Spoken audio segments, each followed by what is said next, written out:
right, Loft family. Well, I am so grateful that we have this opportunity to worship together this weekend. So as Rob said, we're continuing our series, Let Go, our Lenten series. And this weekend, I'm going to be talking about letting go of doing, which I find to be incredibly ironic because if you're like me, I've been forced to do a lot of letting go of doing in the last 2 weeks.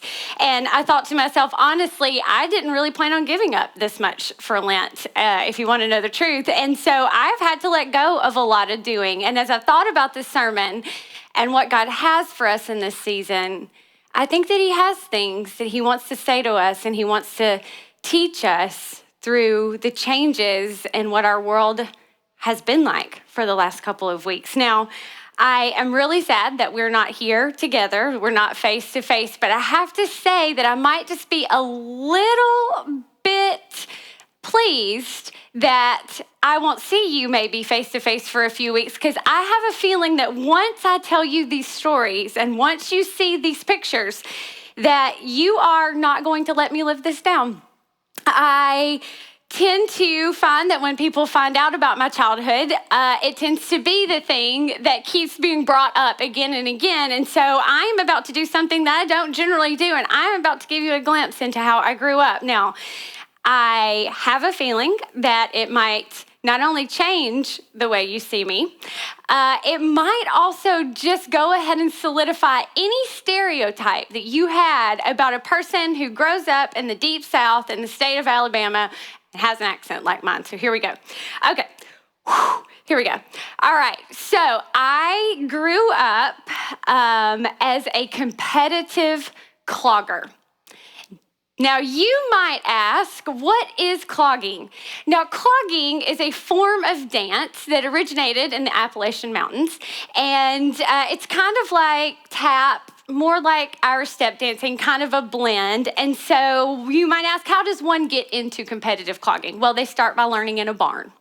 So when I was 5, my mom took me to clogging in a barn, and I grew up clogging in barn dances and festivals, and apparently ended up being quite good at it, as my brother did also. And so my brother and I spent all of our childhood and our almost to young adult years competitively clogging. We traveled the country and performed at places like Dollywood and Opryland, and it was quite intense. We spent almost every weekend of our life doing that. We got up at 5:30, super early before school, after school, and it pretty much consumed my childhood. Now, if that wasn't enough, I also played the fiddle, and I brought you a picture that I'm super embarrassed to show you. I mean, come on with the hair and the fiddle. But as you know, we would clog and play instruments in all these places together. It was quite awesome. Besides those activities, I was also involved in cheerleading and ballet, tap, jazz, baton, tennis, and golf. You might wonder when it was that we slept. We were so overscheduled. And now I also need you to know that you are hearing a sermon tonight from a former Miss Rattlesnake Rodeo and Miss Armadillo Roundup, because I also competed in pageants growing up. And if it had an animal and a Southern title, I generally competed for it in my childhood. Yep, that's it. It's always going to be it.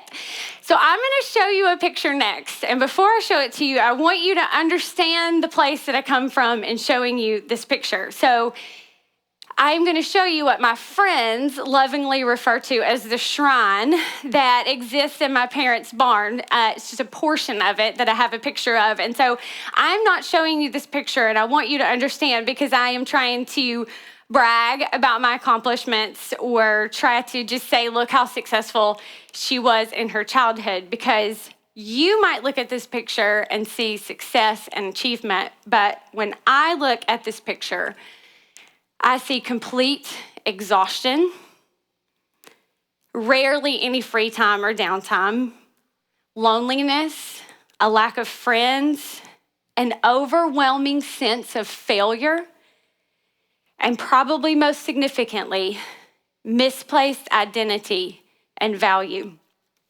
You see, what I learned and what I internalized from my childhood is that life is about what you do, how much you can do, how hard you work, how much you win, how much you perform, and how much you achieve. And that the way to get approval and recognition was to be successful, was to be the hardest worker, and was to earn the most and to win the most titles. And I understood from a very young age that this is the way that life works. This is how you get ahead. And so my entire identity was performed around my ability to do and to produce and to perform and to accomplish.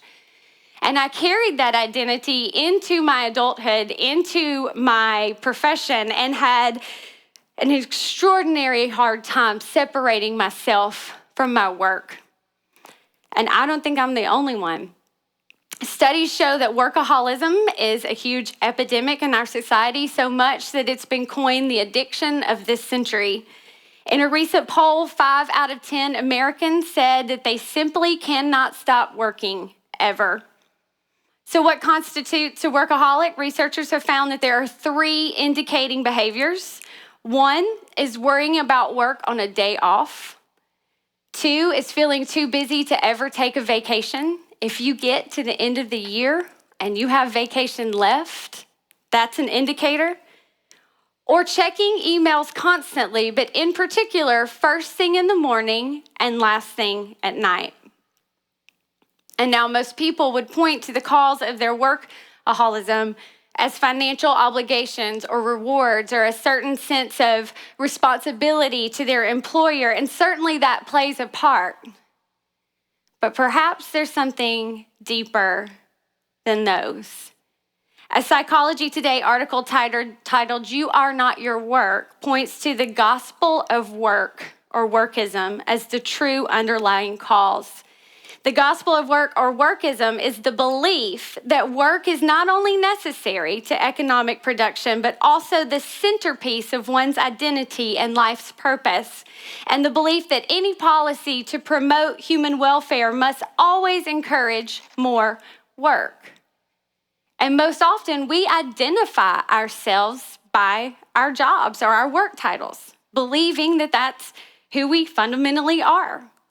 Teacher, lawyer, pastor, CEO, barista, musician, influencer.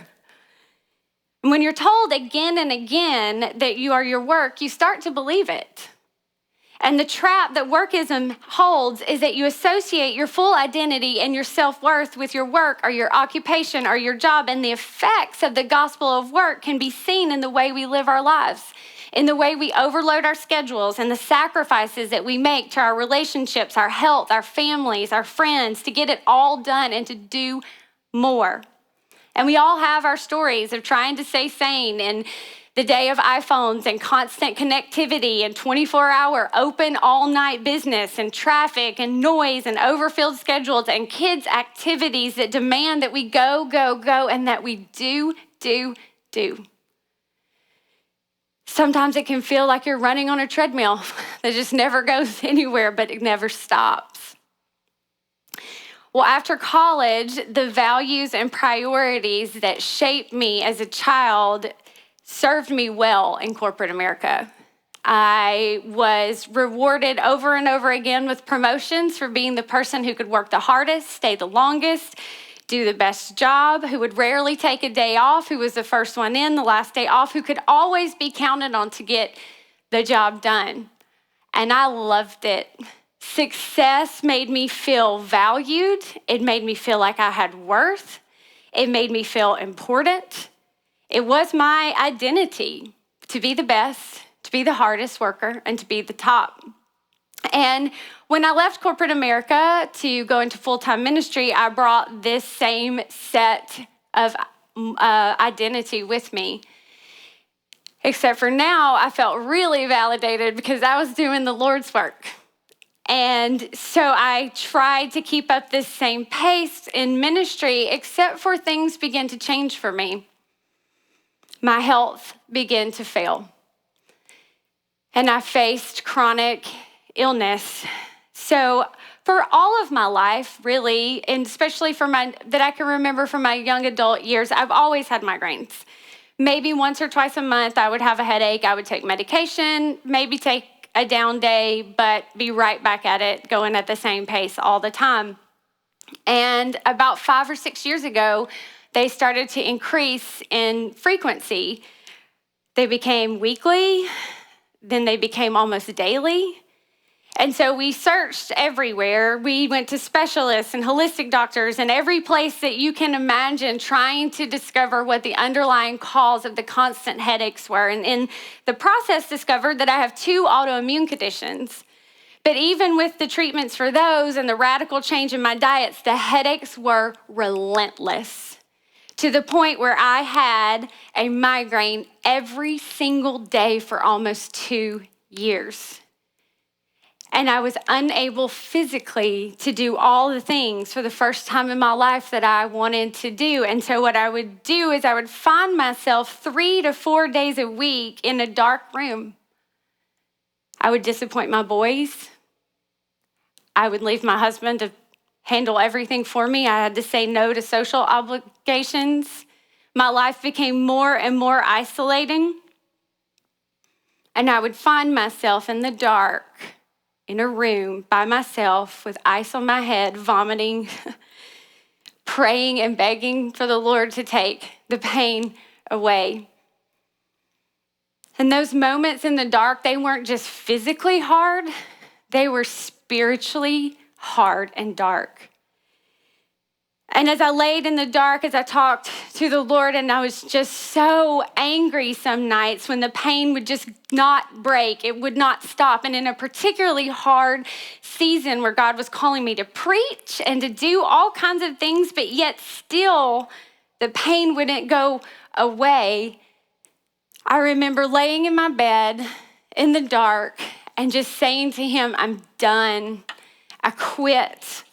I cannot do it all anymore. I cannot do these things. I cannot be successful. I cannot be super mom. I can't do all of the things that our friends are doing. I can't. I quit. I'm done. I'm out. And in the darkness, I felt him say, be done. Don't do all the things. And I remember being so confused by that because I thought, this is the point, God, where you sort of strengthen me again and send me back out to do all the things. But that's not what he said. He said, don't do it. And then he said something to me that has changed and transformed everything about me. He said, you don't have to do all the things. In fact, daughter, if you never did anything else again for anybody, or if you never did anything else again for me, nothing about my love for you would change. You are my child, not because of what you can earn, not because of what you can do, not because of what you can prove, not for being successful, simply because of the work that my son Jesus did for you on the cross. You see, what God revealed to me that night is underneath all of that striving and all of that earning was a little girl who was desperate to be loved and painfully afraid that she wouldn't be if she didn't earn it or prove it. And God brought me to a place of complete and utter and total dependence upon him so that he could reshape my identity as his child. And it hasn't changed overnight, but as I've walked it out over the last few years, my overwhelming sense of failure has faded. My need for approval has diminished. And a feeling of being unworthy and unloved hasn't been my constant companion or motivator. In Matthew chapter 3, Jesus is baptized by John the Baptist. And we see this fascinating story that when he goes under the water and he comes back out, a voice from the heavens says to him, "This is my son whom I love. With him I am well pleased." And this was the moment that was the launch pad from when Jesus was sent out into the world. And Jesus lived and worked and built the kingdom and did everything out of his identity as beloved son. The same identity that we have. God's word tells us in John 1, verse 12, but to all who did receive him, who believed in his name, he gave the right to become children of God. We are loved unconditionally, accepted, worthy because of him. Because as sons and daughters, we get a new identity, found, accepted, approved, forgiven, free. My crisis taught me a fundamental truth about my identity in Christ. As followers of Jesus, our identity is found not in what we can do, but who we are. And when we live out of that identity, we can let go of doing and we can hold on to being. Jesus knew who he was and he lived his life out of his identity as beloved son. And there's a lot that we can learn from Jesus's life. So I want to talk about 2 ways that we can model our lives after Jesus to let go of doing and embrace being children of God. And the first one of those is to establish healthy rhythms of work and rest. Establish healthy rhythms of work and rest. Now, I want to say this because I realize that we're in a real emotional and uncertain time where work is concerned. You know, even within the small group that I lead here in the Loft, there is a variety of things happening where work is concerned. For some of you, this crisis has made you have to work harder than you have ever worked before. If you are a nurse or a doctor, or you are stocking shelves, or you are keeping things going and delivering, and you are essential, let me just say how grateful I am for you, and we are, and how much we are praying for you, and the strain that I know that has had to put on you, but we are so thankful. And maybe, though, that your work has just been reduced or changed and you're trying to learn some new technology, or you're trying to work with children in your house, which is very challenging. Maybe something about your job has changed and you're trying to adjust and get to that. I want to say that I get that too. Things feel uncertain. And then there's many of you who are facing job loss or small business owners, and you feel very afraid or fearful where work is concerned.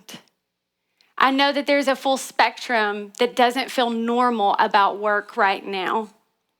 And I think we can all agree that we recognize the danger that lies when our identity is placed into our work. And we would agree that probably the thing that we are most willing to sacrifice for our job is our health, our rest, and our physical well-being. There's a story in Mark chapter 6 where Jesus is really ramping up his training of the disciples and the equipping of them, and he commissions them and he sends them out to preach the gospel and heal the sick and deliver people from demons. It was exciting ministry times for the disciples, but it was also paired with this intense grief because they had just lost John the Baptist.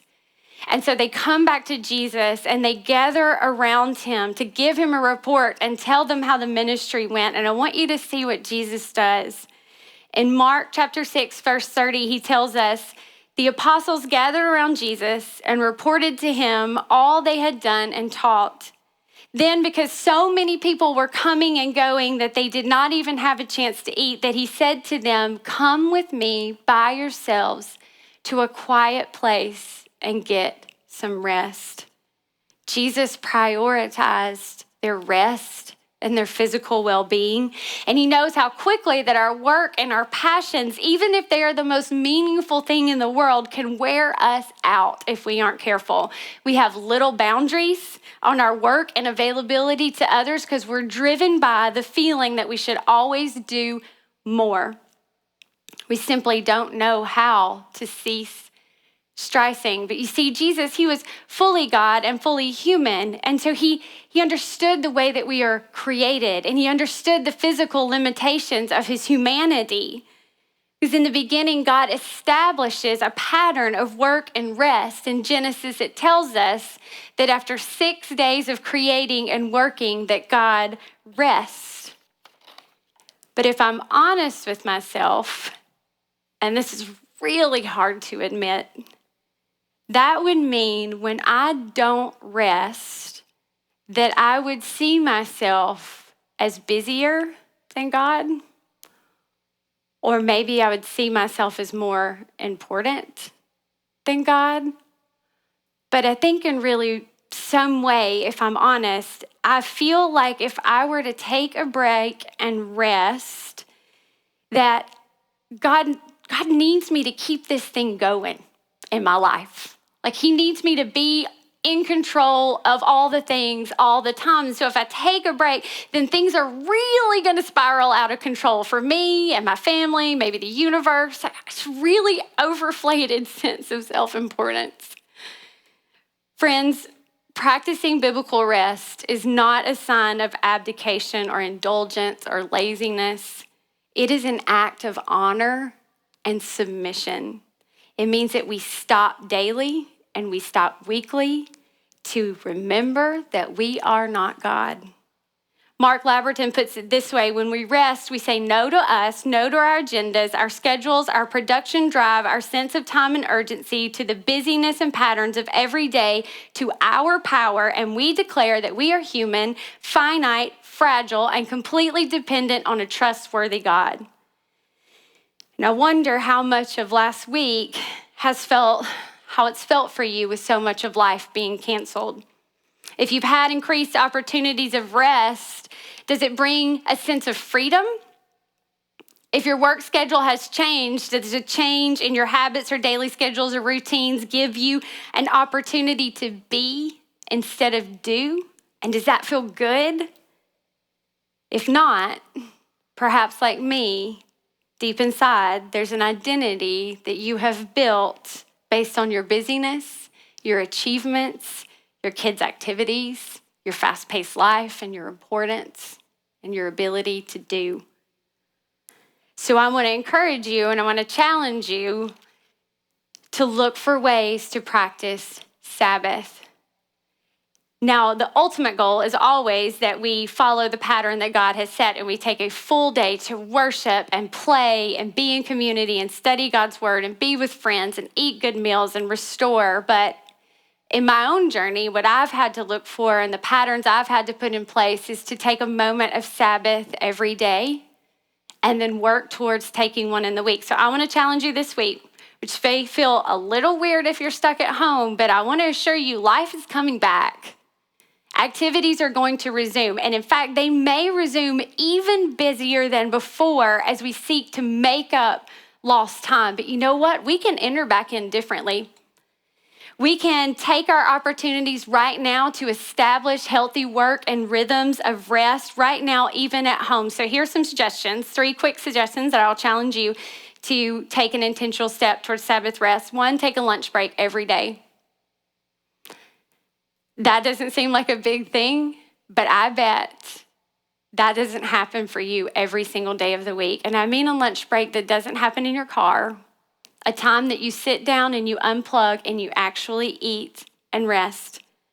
Find an activity that brings your soul joy, that is not about producing, but it's just about having fun or enjoying God's creation. Now that looks differently for everybody. See, for me, relaxing and enjoying activities are watching a movie or reading a book or building Legos, which my husband thinks is like so boring.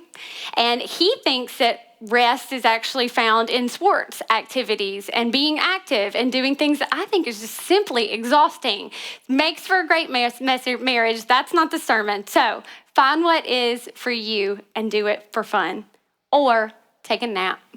Jesus napped. He napped a lot. He napped in boats. He napped in storms. Napped at really inopportune times, but he napped. So it is biblical for you to take a nap sometimes. So rest. The way to let go of doing and embrace being is to practice intentional rhythms of work and rest, like Jesus did. Now let's talk about the second one, which is spend time alone with God in silence. A way that we can let go of doing and embrace being is to spend time alone with God in the silence. In the Gospel of Luke chapter 5, the news of Jesus is spreading and he's growing in popularity, and crowds of people are coming to hear him. And there's this increasing pressure, it says, for him to do more miracles, to heal more people, to provide more ministry, to be healing more people. I want you to see how Jesus responds to that pressure and increasing workload. It tells us in Luke 5, verse 16, that Jesus often withdrew to lonely places and prayed. Jesus gives us permission to withdraw and take a break from the crazy. He withdraws from his ministry, from his friends, from his family, from his followers to be alone with God in silence and solitude. And this verse, this story, it's not the only time that Jesus does this. It's an ongoing pattern and rhythm of his life. In fact, just in the book of Luke, we see Jesus going to a quiet place 9 times. And I don't know much about you, but there isn't a lot of silence in my life. In fact, the moments when I do get alone or I am by myself, I always reach for the appendage that's known as my phone. There's always a distraction. Maybe I turn on Netflix, maybe I turn on music in the background, but it is very, very rare that I am alone without distraction. And I want to tell you what that distraction does. It robs us of the ability to be present with God. See, the noise of the world and the things that we use to distract us, they make us deaf to the voice of God and the input of the one that we need the most.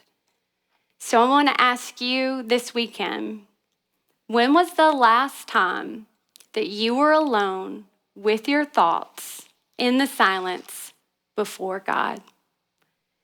You see, in our fast-paced world of distractions, our souls, the place where our soul inside us, the place where our spirit and God's spirit dwells together, it takes a beating. Our souls are subject to our inner criticisms, our worries, our anxieties, our unhealed emotional wounds, our disappointments, our stress, and the relentless pursuit of our fast-paced world. And what our soul needs more than anything is a place void of human striving and effort. What our soul needs is a place where it can simply just be. Parker Palmer, who has influenced me tremendously in the journey to slow down, rest, practice silence and solitude, has a beautiful analogy about our souls. He says the soul is like a wild animal, tough, resilient, resourceful, savvy, self-sufficient. It knows how to survive in hard places, but it is also shy. Just like a wild animal, it seeks safety in the dense underbrush. And if we want to see a wild animal, we know that the last thing we should do is go crashing through the woods yelling for it to come out.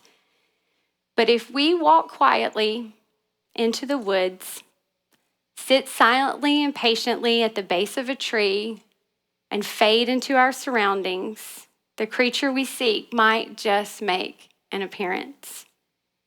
There are very few places where our soul truly feels safe.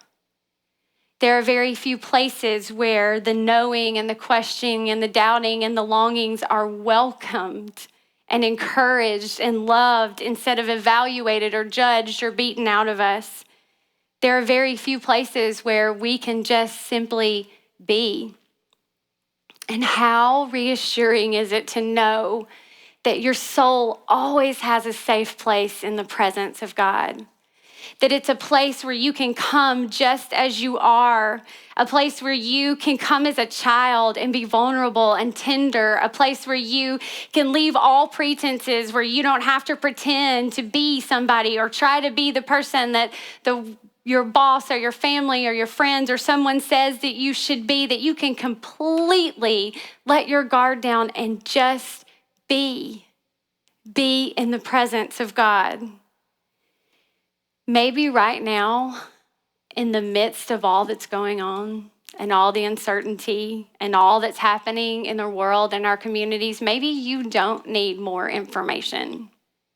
Maybe you don't need more news articles. Maybe you don't need more news on the TV. Maybe you don't need more social media scrolling. Maybe what your soul needs most is time in its safe place. A place to bring your fears and your worries and your doubts and your disappointments and your stress. A place where God can reassure you and he can love you. God is here for it all, and he is near and he is present. So here's what I want you to do. I want you to find 30 minutes of silence and solitude in your week this week. I get that can be really hard. With my kids home for 2 weeks, it's been super early in the morning that I've had to get up to be alone with God. Or yesterday, I went out onto our balcony and I told them, if anyone comes out here for the next 30 minutes, I might throw you over the balcony. Mom needs to be alone right now. This is truth. This is real life. Mama needs her time. So here's what I want you to do. I want you to find the time, go on a walk, whatever you have to do to be alone and silent with God. And I'm going to give you a pattern. We're going to post it on social media, so you don't have to write it down right now. You can come back and see it. But here's a pattern that's helped me, if it helps you. And that's to say a prayer and open yourself up to God. Write down any thoughts that are swirling in your mind. Just get them all out. Meditate on a verse, read it, pray it, think about it, and then make room for God to speak. Write down or think about any impressions that he has for you, and just sit in his presence in the quiet. And here's what I bet you will find when you grow in the discipline and practice of time alone with God, that your soul will begin to long for it. Your soul will begin to need it, to want to be with its maker and its creator in its safe place, to know how very loved that you are. And it took years, but God finally led me to the right specialist who diagnosed my condition. And 18 months ago, I had a radical experimental migraine surgery that miraculously healed my headaches 90% better. And it has been a hard recovery, and I am still learning what it means to live with physical limitations. And I don't get this all right all the time. I get out of balance, I push too hard, I say yes too much, I run myself down, and I have to hit the reset button regularly. And it feels a little bit like we're all hitting the reset button right now.